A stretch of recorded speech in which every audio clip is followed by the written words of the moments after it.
Assalamualaikum warahmatullahi wabarakatuh. Alhamdulillah kita semua masih bisa berjumpa dalam video pertemuan kali ini. Baiklah, sekarang kita masuki materi manajemen support system. Manajemen support system atau sistem pendukung manajemen mengacu pada aplikasi teknologi apapun, baik sebagai alat independen atau kombinasi dengan teknologi informasi lain, untuk mendukung tugas manajemen secara umum dan pengambilan keputusan pada khususnya. Istilah ini dapat digunakan secara bergantian dengan sistem pendukung keputusan (TSS) dan sistem kecerdasan bisnis atau BI. Baiklah, kita segera mulai saja. Kita mulai dengan ucapan basmalah. Bismillahirrahmanirrahim. Tujuan pembelajaran materi video ini yang pertama yaitu untuk memahami bagaimana teknologi komputer dapat membantu manajer dalam pekerjaan mereka. Kemudian yang kedua yaitu mempelajari konsep dasar pengambilan keputusan.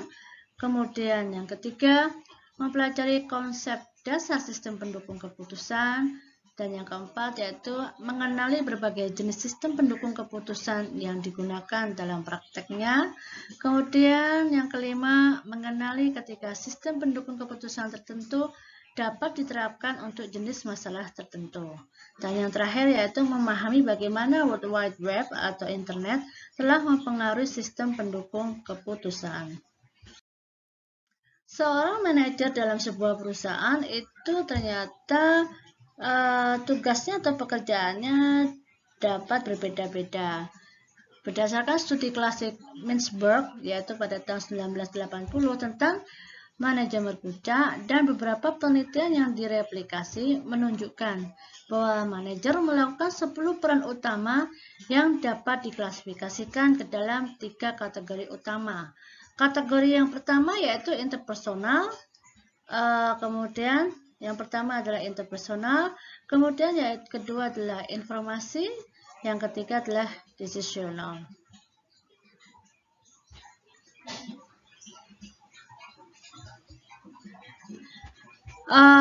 Jika kita berbicara tentang interpersonal, berarti kita berbicara tentang membahas interpersonal skill.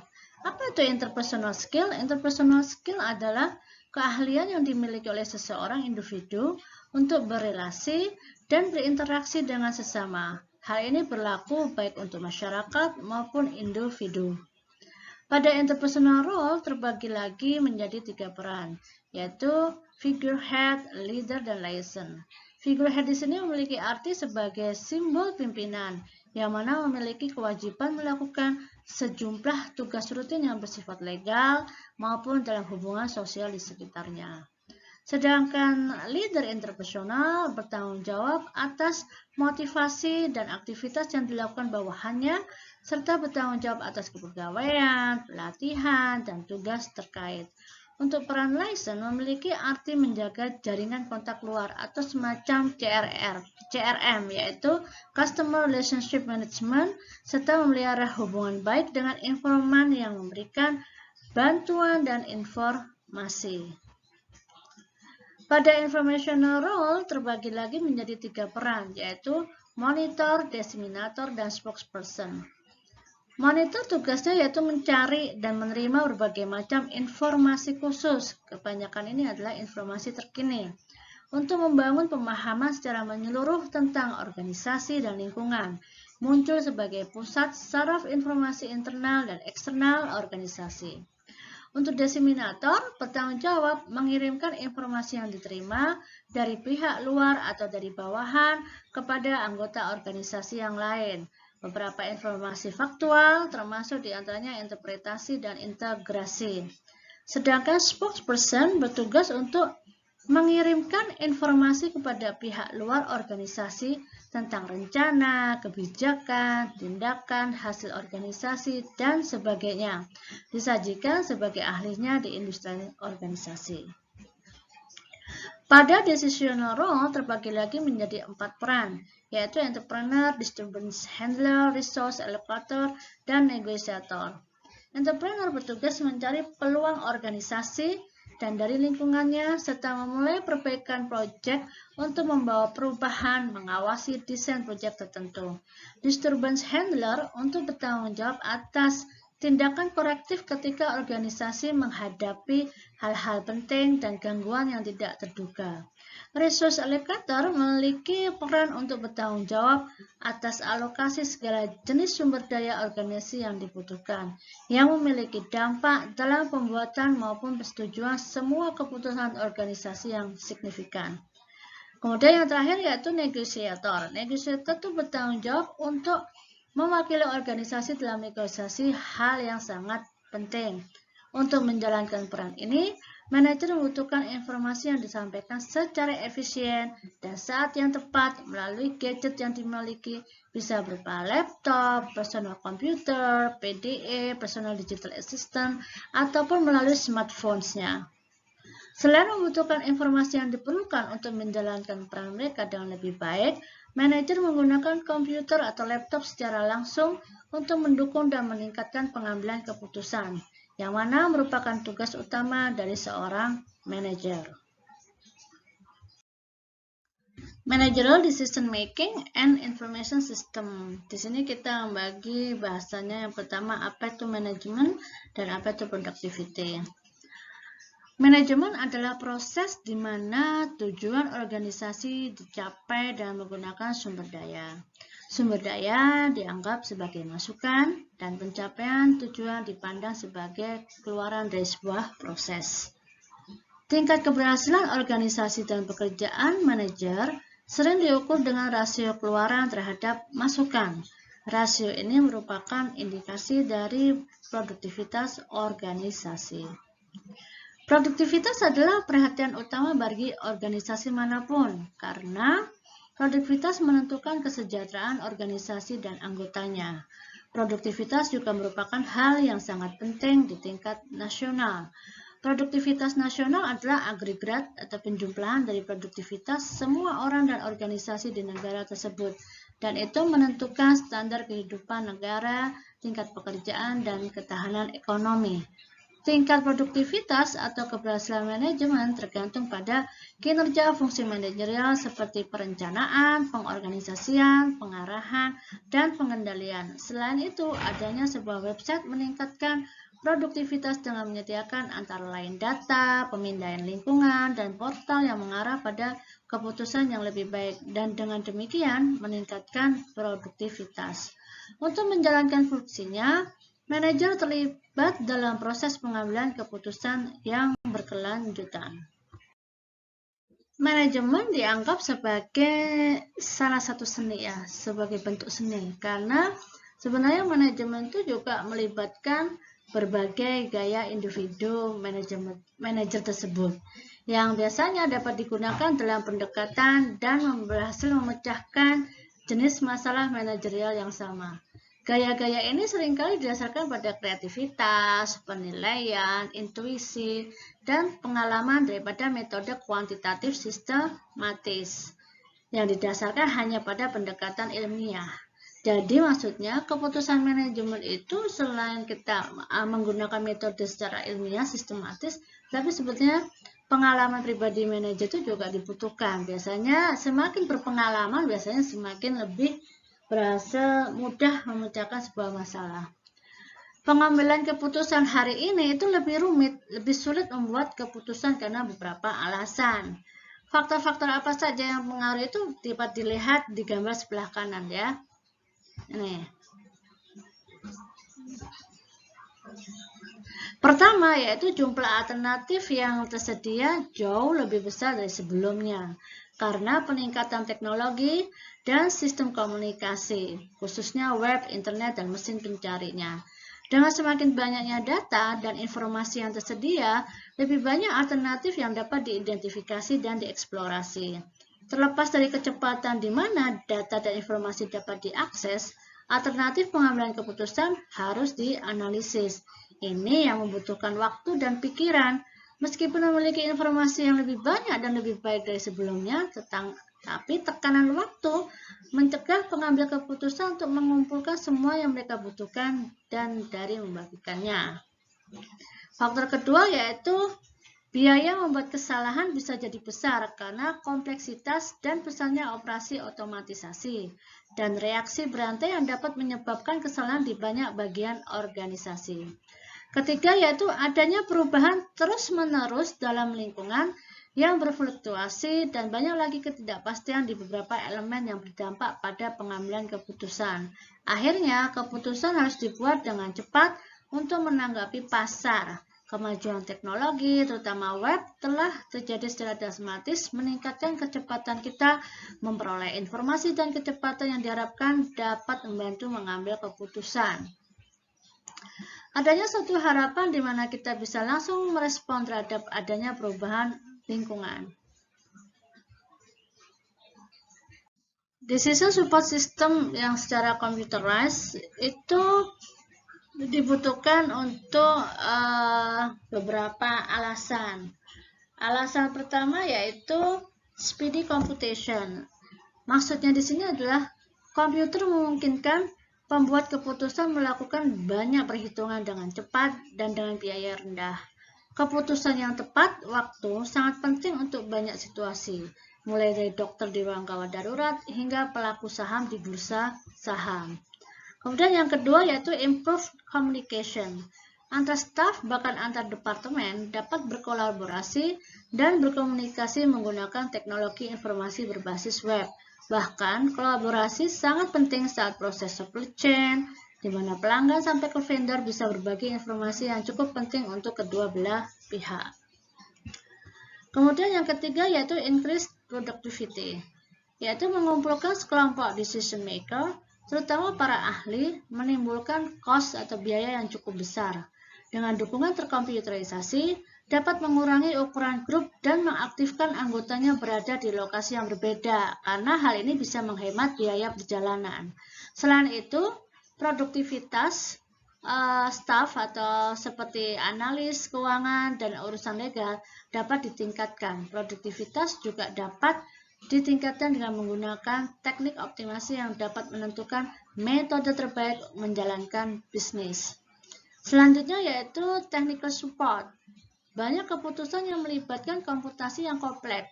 Data bisa disimpan dalam database yang berbeda dan di situs web di mana saja dalam suatu organisasi dan bahkan mungkin di luar organisasi. Data tersebut dapat mencakup teks, suara, grafik, dan video. Ada saatnya perlu untuk mengirimkan data dengan cepat dari lokasi yang jauh. Komputer dapat mencari, menyimpan, dan mengirimkan data yang dibutuhkan dengan cepat, ekonomis, dan transparan. Selanjutnya yaitu data warehouse access. Data warehouse yang besar seperti yang dioperasikan oleh Walmart berisi data berukuran petabyte, sehingga membutuhkan metode khusus dan terkadang komputasi paralel untuk mengatur dan mencari sebuah file. Selanjutnya yaitu quality support. Komputer dapat meningkatkan kualitas keputusan yang diambil. Sebagai contoh, semakin banyak data yang dapat diakses, maka akan lebih banyak alternatif yang dapat dievaluasi. Resiko analisis dapat dilakukan dengan cepat dan pendapat dari para ahli dapat segera dikumpulkan dengan cepat dan dengan biaya lebih rendah karena tidak sedikit para ahli ada di daerah terpencil. Bahkan kalian para ahli tersebut bisa diinginkan langsung dari sistem komputer melalui metode kecerdasan buatan. Melalui bantuan komputer, pembuat keputusan dapat melakukan simulasi yang kompleks, bisa melakukan banyak skenario yang memungkinkan, dan menilai beragam dampak yang ditimbulkan dengan cepat dan ekonomis. Semua ini mengarah pada keputusan yang lebih baik. Selanjutnya yaitu competitive edge. Enterprise resource management and empowerment. Tekanan yang ditimbulkan dalam persaingan membuat pekerjaan pengambilan keputusan menjadi sulit. Persaingan yang dimaksud tidak hanya berdasarkan harga, tapi juga kualitas, ketepatan waktu, kemauan pasar terhadap produk, dan tentunya dukungan pelanggan. Organisasi harus bisa sering dan cepat berubah model operasi mereka, proses dan struktur rekayasa ulang, pemberdayaan karyawan, dan berinovasi. Teknologi pendukung keputusan seperti sistem pakar dapat menciptakan pemberdayaan yang berarti dengan memungkinkan orang membuat keputusan yang baik dengan cepat, bahkan jika mereka kurang memiliki pengetahuan. Sistem manajemen sumber daya perusahaan atau ERM adalah jenis sistem mendukung keputusan yang menggambarkan seluruh organisasi dan membantu mengelolanya. Yang terakhir adalah overcoming cognitive limits in processing and storage. Pikiran manusia hanya memiliki kemampuan terbatas untuk memproses dan menyimpan informasi. Orang terkadang merasa sulit untuk mengingat informasi. Cognitive limit ini menunjukkan bahwa seseorang memiliki kemampuan dalam memecahkan suatu masalah itu terbatas ketika berbagai informasi dan pengetahuan dibutuhkan. Pengambilan sampel beberapa individu mungkin dapat membantu, tapi masalah berkoordinasi dan komunikasi antar kelompok kerja mungkin akan muncul. Sistem terkomputerisasi memungkinkan orang untuk mengakses dan memproses sejumlah besar informasi yang disimpan. Komputer juga dapat meningkatkan koordinasi dan komunikasi antar kerja kelompok, seperti yang dilakukan dalam GSS, sistem pendukung kelompok atau grup, support system, sistem manajemen pengetahuan, KMS, knowledge management system, dan beberapa jenis sistem informasi perusahaan, Enterprise Information System, EIS. Dukungan keputusan dapat disediakan oleh satu atau lebih teknologi pendukung keputusan. Teknologi pendukung keputusan yang utama dapat dilihat pada tabel terlampir yang saya tulis ini ya. Ada yang namanya MS, DS, OR. Kita semester lalu belajar manajemen science atau bisa juga disebut dengan OR, Operation Research, Business Analytics, dan lain sebagainya. Di sini tuh ada beberapa materi yang sudah kalian pelajari atau yang akan kalian pelajari dari dosen yang berbeda, sehingga nanti kita fokusnya di sini dalam artian di sini tidak akan saya bahas semua, tapi hanya beberapa yang memang core-nya di DSS. Framework for Decision Support. Kerangka kerja untuk pendukung keputusan ini yang bisa kita lihat saat ini itu memberikan beberapa konsep utama yang akan digunakan dalam konsep decision support. Coba dilihat sebelah sini ya. Kita bacanya nih ada ini. Type of decision. Di sini ada structured, ada semi-structured, ada unstructured. Di sini ada type of control, di sini ada operational control, managerial control, strategic planning. Di sini ada teknologi support needed, di sini ada juga teknologi support needed. Kalau structure itu biasanya permasalahan yang sudah biasa terjadi atau terprogram, sehingga biasanya metode penyelesaian pun sudah tersedia atau available. Kalau unstructure itu biasanya permasalahan yang tidak bisa kita detect, kita tidak bisa melihat polanya, sehingga kita tidak bisa menggantungkan pada metode ilmiah yang sudah tertentu. Mungkin kita akan ada kombinasi apa faktor X apa yang sepenuhnya tidak ada di metode ilmiah tersebut. Kemudian semi-structure itu gabungan antara structure dan unstructured. Nah, di sini ada type of control-nya.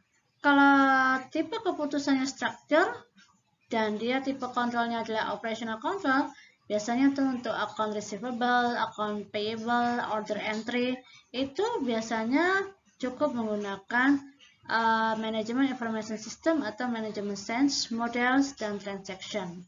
Di sini adalah jenis-jenis decision support-nya, framework-nya itu apa? Sebenarnya berarti sudah ada panduannya, ada guide-nya di sini, ya kan?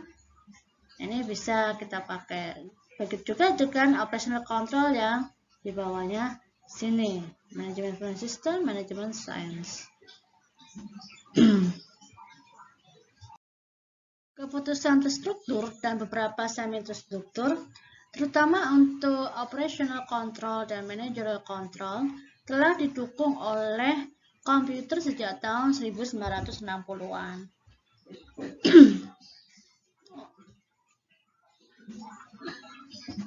Untuk jenis keputusan seperti ini telah dibuat di semua bidang fungsional, terutama di bidang keuangan dan produksi atau manajemen operasi. Masalah seperti itu yang sering dihadapi merupakan struktur tingkat tinggi. Oleh karena itu, mungkin diperlukan untuk menggambarkan atau menganalisisnya serta mengklasifikasinya menjadi jenis masalah tertentu. Misalnya keputusan make atau buy atau termasuk di dalam kategori ini. Contoh lainnya adalah penganggaran modal, alokasi sumber daya, masalah distribusi, pengadaan, perencanaan, dan pengendalian inventaris. Untuk setiap jenis masalah, biasanya dibuatlah sebuah model kuantitatif. Pendekatan model kuantitatif ini disebut dengan change management atau riset operasi. Ini sudah kita pelajari di semester lalu. Scott Morton pertama kali mengenalkan konsep utama DSS. Beliau mendefinisikan DSS sebagai sistem berbasis komputer interaktif yang membantu pembuat keputusan menggunakan data dan modal dalam memecahkan masalah yang tidak struktur. Definisi DSS klasik lainnya oleh Kent dan Scott Morton adalah sistem pendukung keputusan menggabungkan sumber daya intelektual individu dengan kemampuan komputer untuk meningkatkan kualitas keputusan serta bisa dan biasa untuk menangani masalah semi-structured. Untuk lebih detailnya berkaitan DSS akan diberikan di video-video berikutnya. Adapun referensi yang saya gunakan untuk pembuatan video kali ini ada di Turban E. Aronson dari Prentice Hall. Demikianlah materi yang bisa saya share dalam video kita kali ini. Semoga bermanfaat untuk semuanya. Terima kasih atas perhatiannya. Mohon maaf kurang lebihnya. Kita tutup dengan ucapan hamdalah. Alhamdulillahirabbil alamin. Assalamualaikum warahmatullahi wabarakatuh.